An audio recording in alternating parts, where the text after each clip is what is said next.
You are standing in the kitchen before sunrise. Coffee is brewing, the house is quiet, your kids are still asleep. And before the day even starts, you are already doing math in your head. Not because you are broke, that would almost be easier to understand. You are doing the math because you make good money. Now, better money than you made at 28. Better money than your father probably made at your age. On paper, you look like a man who won. And yet you keep opening the bank app like a man trying to solve a problem nobody warned him about. That is the trap. The trap is not failure. The trap is success that turned into structure. That is what I want to talk to you about, because the most dangerous financial decade for many men is not their 20s. It is not the broke years. It is not the unstable years. It is the decade between 35 and 45, the decade when the income gets better, the image gets stronger, the responsibilities get heavier, and the freedom quietly disappears. That is the decade when a man can look successful from the outside and still feel like every decision he makes is being held at gunpoint by his own obligations.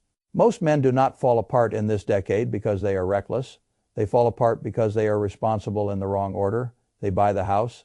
They upgrade the car. They move to the better school district. They say yes to things good fathers say yes to. They carry more at work. They earn more. They spend more. They lock in more. Then one morning they realize something ugly. They built a life that requires them to keep performing at full speed forever. That is not wealth. That is a cage with nice appliances. If you want the mother line for this whole story, here it is. Between 35 and 45, the biggest financial trap is not low income. It is a high break, even point disguised as maturity. That is the line. That is the thing most men never see until they are already trapped inside it. They think they are building a life. Sometimes they are, but many of them are building a machine that eats every dollar they make and punishes any attempt to slow down, pivot, breathe, or think. That machine is why so many men make more than ever and still feel like they are barely hanging on. I know how brutal that sounds. It is still true. And I would rather tell you the truth than flatter you with soft language, because once you see the trap clearly, you can do something about it, but you cannot escape a trap you insist on calling success. Now let me show you how the trap really works. I call the first mechanism the upgrade cage. The upgrade cage is what happens when a man uses rising income to increase fixed costs before he has built true financial strength. Definition is simple. You think you upgraded your life. What you actually upgraded was the monthly cost of being you. That is the trap, not the purchase by itself. The permanent increase in what it now costs to stay alive inside the life you built. This is why lifestyle creep is more dangerous than people make it sound. People talk about it like it is some harmless tendency to spend a little more when you make a little more. That is the shallow version. The deeper version is much more serious. Lifestyle creep becomes a cage the moment it turns variable comfort into fixed obligation. A nicer dinner once in a while is not a cage. A larger mortgage is a better vacation is not a cage. A 6-year car payment is an occasional treat is not a cage. A permanently raised brake. Even point is, that is the distinction that matters. If you buy a more expensive house, you are not just spending more once.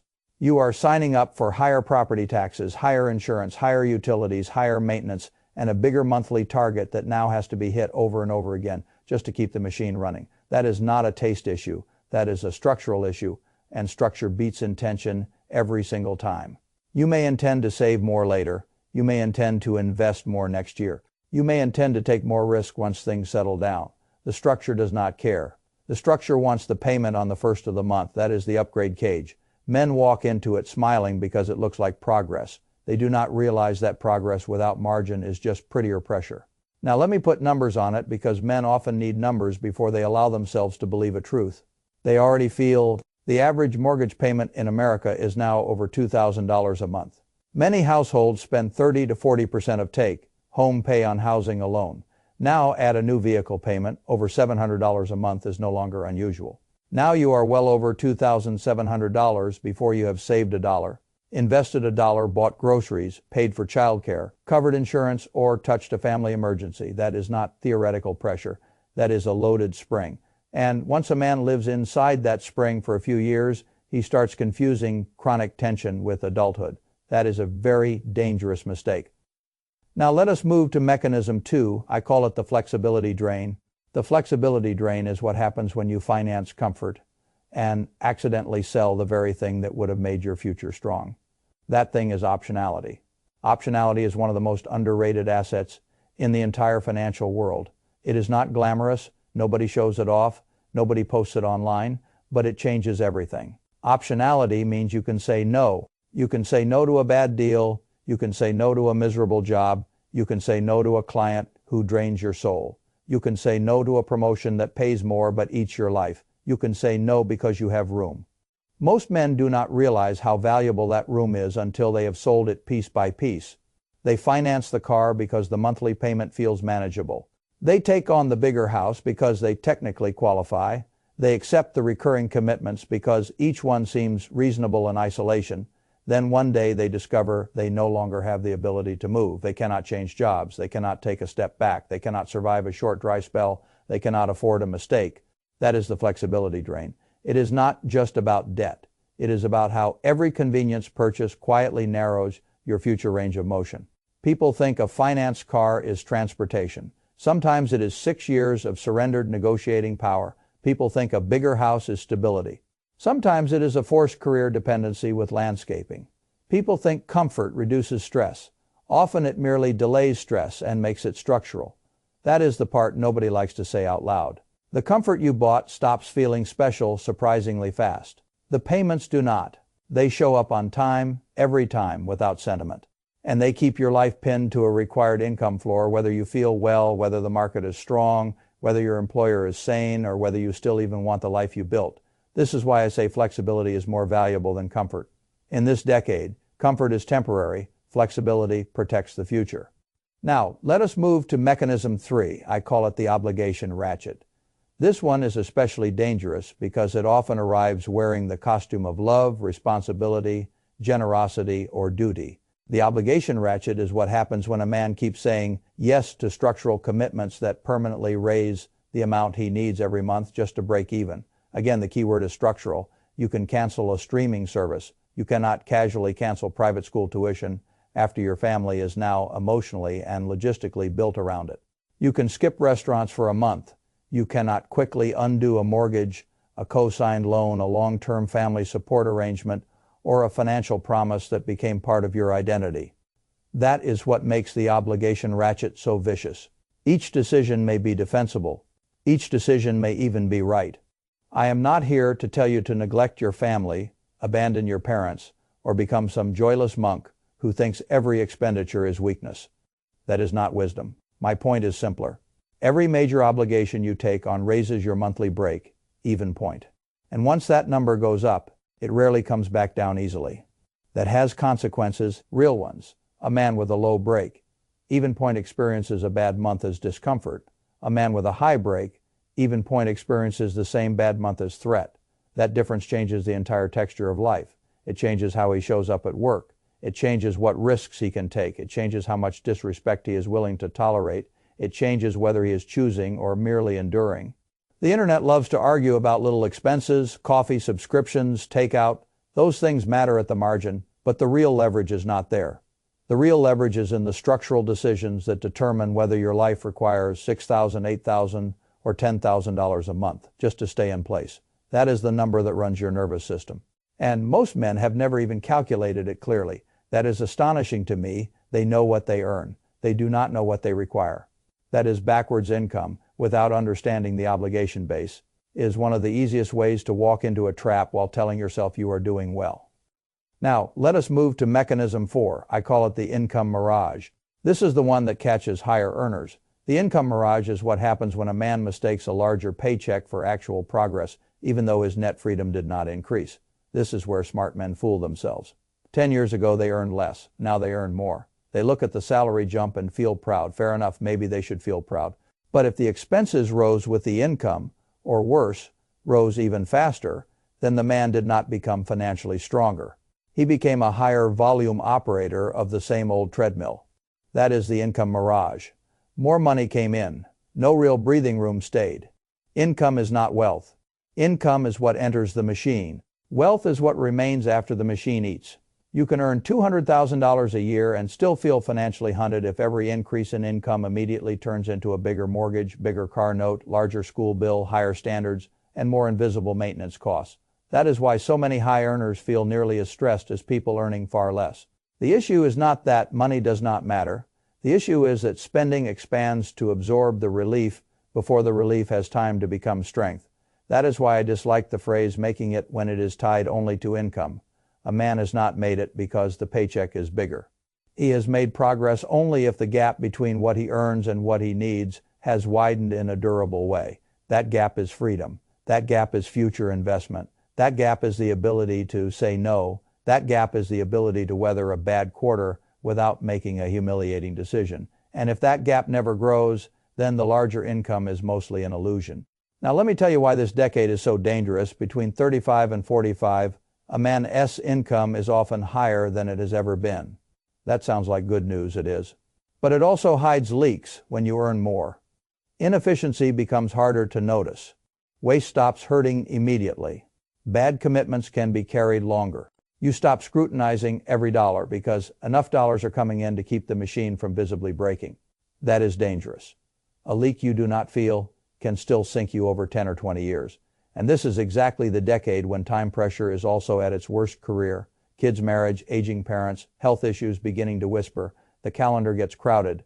And when the calendar gets crowded, reflection disappears. Men stop asking whether the machine still serves them. They just keep feeding it. Busy people are easier to trap financially than broke people because busy people do not stop long enough to notice that success has become rigidity. There is also a psychological issue here that men rarely name honestly. During this phase, responsibility starts masquerading as maturity.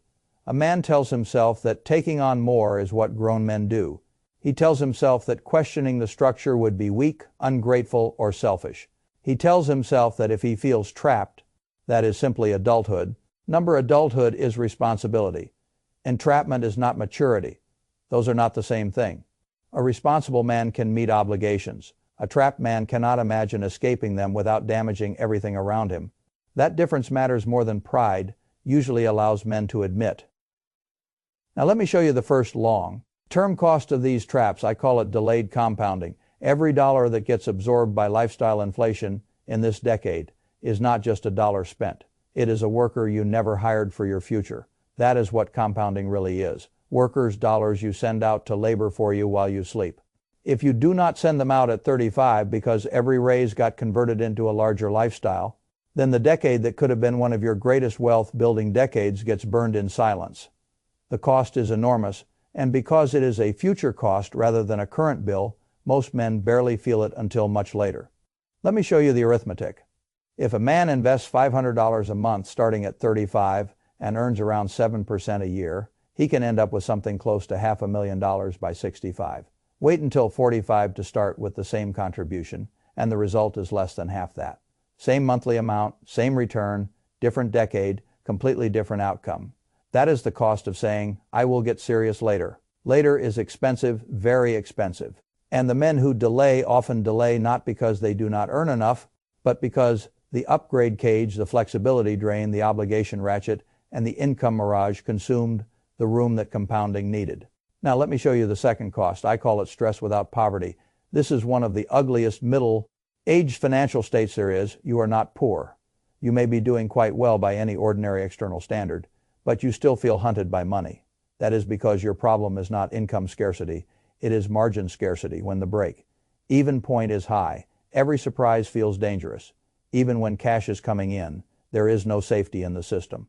You are one layoff, one illness, one broken transmission, one bad quarter, one family emergency away from real pain. That changes a man.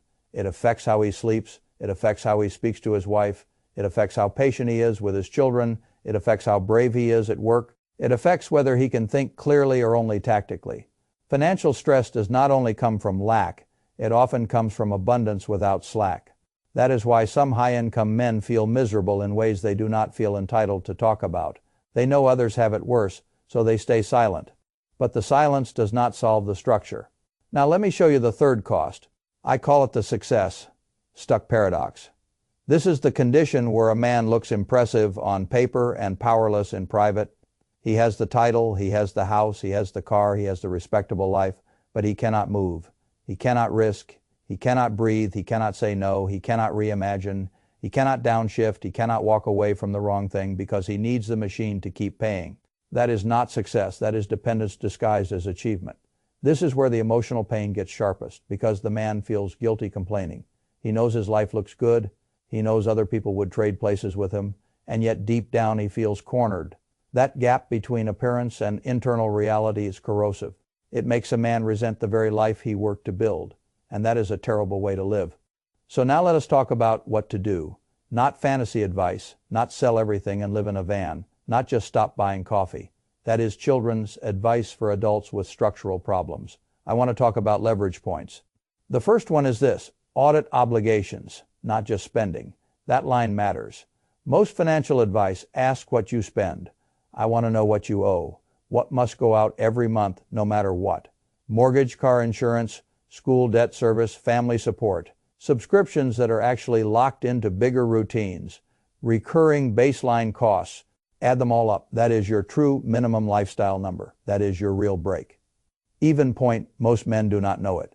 They know the broad shape of their life, but they have never sat down and written the hard number. That is financial blindness. And you cannot manage a life you refuse to measure, honestly, once you know the number. The next question is painful but liberating. Is this number where I want it to be? If the answer is no, then the work begins. Not dramatic work, structural work. Maybe that means delaying the next upgrade. Maybe it means driving the paid-off car longer. Maybe it means refusing the move that would impress others and enslave you quietly. Maybe it means renegotiating a commitment. Maybe it means downsizing. Maybe it means admitting that a decision which looked mature was actually too expensive for the freedom you want. That is not failure. That is correction. Now let us move to the second step. Separate identity from lifestyle. This is where many men get stuck hardest. They do not just own the lifestyle, they use the lifestyle to explain themselves to themselves. The house says something, the car says something, the neighborhood says something, the vacations say something, and when that happens, financial decisions stop being financial. They become emotional identity rituals. A man no longer asks, "Can I afford this?" without crushing future flexibility. He asks, "What does it mean about me if I do not do this?" That is dangerous because the ego is very expensive when it is funded monthly. Cutting back then feels like shrinking. Driving something modest feels like status loss. Living below your means feels like going backward. But that is only true if your identity depends on spending. If your identity rests on character, then lower spending is not smaller living. It is stronger living. The man who can drive a modest car without feeling small is more dangerous financially than the man who needs a luxury vehicle to feel large. The man who can live below his means and still feel like a king has something real. He has inner leverage that matters, because once identity detaches from lifestyle, options return. You stop making money decisions to protect your self-image. You start making them to protect your future. Now let us move to the third step. Reclaim optionality. One decision at a time. This is not a one-day transformation. It is a direction. Every financial choice from this point forward either adds freedom or removes it. That is the test I want you to use. Does this decision raise my fixed costs or lower them? Does it increase my dependency or reduce it? Does it give me more runway or less? Does it help me say no in the future or force me to say yes more often? That is how adults should evaluate purchases in this decade. Not, can I swing the payment? That question is too small. A man can technically swing many payments and still build a prison. The better question is, what will this do to my future range of motion? A bigger house may remove options. Paying off debt adds options. Financing a new car removes options. Keeping the paid-off car adds options. Committing to recurring prestige costs removes options. Building investment capital adds options. One decision does not transform the whole life, but the direction compounds. That is the good news. The same compounding that punishes delayed investing rewards reclaim discipline. Every obligation reduced lowers the brake. Even point, every dollar redirected into assets strengthens future leverage. Every identity shift away from performance and toward freedom reduces pressure. Everything starts to feel lighter. That is not just emotional. It is structural. Now I want to speak directly to the man who says, "But I am supposed to provide." I agree, you are. But providing is not the same as inflating the family lifestyle to the highest level your current income can technically sustain. Providing means foundation, stability, options, presence, a home environment that is not soaked in constant tension. Children do not remember your debt-to-income ratio. They remember whether you were angry, whether you were available, whether the house felt peaceful or tight, whether their father seemed free or permanently hunted. A nicer house bought at the cost of your nervous system is not automatically better provision. A newer car purchased at the cost of your flexibility is not automatically responsible. Sometimes what a family needs most is not more visible success, it is more margin, more calm, more father, less pressure. That is what many men miss. They think a good life for the family means constant upgrading. Often the family would benefit more from a father who can breathe. Now let me talk about the positive side, because escaping traps is not just about reduction, it is about opening doors. When the break-even point falls, confidence changes. A man negotiates differently at work when he does not need every last dollar to survive. He can walk away from a bad situation. He can wait for the right move. He can take a risk if the upside is real. He can say no to insulting offers. That kind of optionality has economic value, a lot of economic value, but it also has psychological value. A man who is not desperate thinks more clearly. A man who thinks more clearly makes better decisions. Better decisions create more opportunity. More opportunity creates more income, or more peace, or both. That is a virtuous cycle, and it often starts not with some miraculous raise or windfall, but with lowering the amount required to keep the machine alive. Now let me give you one more number that matters. If a man at 40 saves $500 a month for 20 years, he can build something in the neighborhood of $250,000 with reasonable market returns. Spend that same money on lifestyle creep, car upgrades, and unexamined obligations, and he does not just lose the contributions, he loses the growth too. That is what people never calculate. They count spending only once. Real wealth builders count spending twice. Once is present consumption, once again is future assets never built. That is the right way to think. Every recurring lifestyle decision has an invisible second price. The second price is the compounding you killed. Ignore that price, and you will forever underestimate what your life choices are costing you. Now let me show you another trap that looks harmless. I call it the milestone reset. A man finally builds $50,000 in savings, or $100,000 in retirement accounts, and instead of treating it like a foundation, he treats it like permission. Permission to upgrade, permission to relax, permission to spend, like he has arrived. That is backwards. Milestones are foundations, not fireworks. You do not celebrate the foundation of a house by setting it on fire. You build on it, you use it to go faster, not softer. Every time a man uses progress as justification for a new burden, he resets the whole game. That is why some people make the same financial year 10 times in a row and call it a decade of progress. It was the same year repeated at a higher income level. That is not the same thing. Now, let me give you the operating system, because if I leave you only with philosophy, it will be inspiring and useless. First, calculate your real break. Even point, not your estimated one, not the number you say at dinner, the real one. Second, identify every structural obligation, that is raising it, mortgage, car tuition, debt, family support, recurring prestige costs. Third, separate needs from identity spending. This step is more emotional than mathematical. Do not skip it. Fourth, stop adding new fixed costs until the current structure is under control, not forever. For now, fifth, redirect the next raise into assets before lifestyle. Notices it exists. That is how you reverse the income mirage. Sixth, lower one obligation at a time. One, then another. Do not wait for a perfect overhaul. Seventh, automate investing while margin still exists. If you wait for life to calm down, you will wait forever. Eighth, measure progress by freedom, not by appearance. That is the hardest step for many men. It is also the one that changes everything. Now I want to make the identity flip explicit, because until this flips, the man will keep recreating the trap. Most men between 35 and 45 think their job is to look like they are winning. That is the wrong job. Your job is to become anti-fragile. That is different. A man who looks impressive but cannot withstand a bad quarter is fragile. A man who looks modest but has margin, optionality, cash flow into investments, and a low break. Even point is dangerous. He can outlast, he can pivot, he can endure, he can act. That is real financial strength.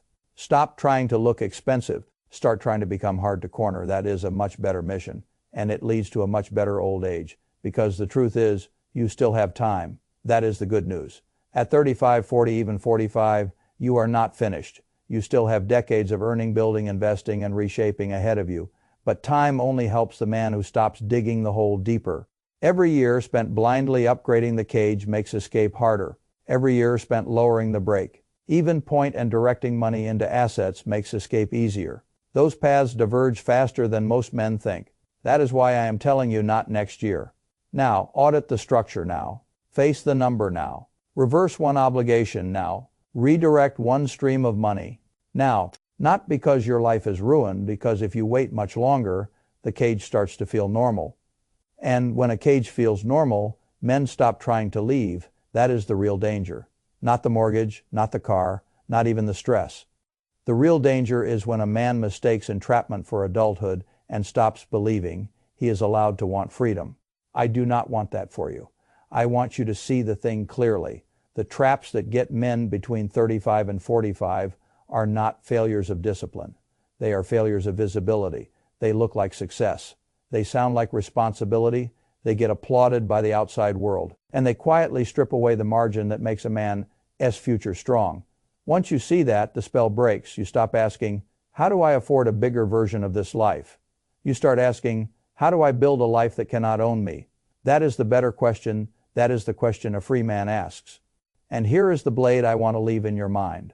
A bigger life is not always a better life if the upgrade raises your cost of survival, narrows your future options, delays your compounding, and turns your success into dependence.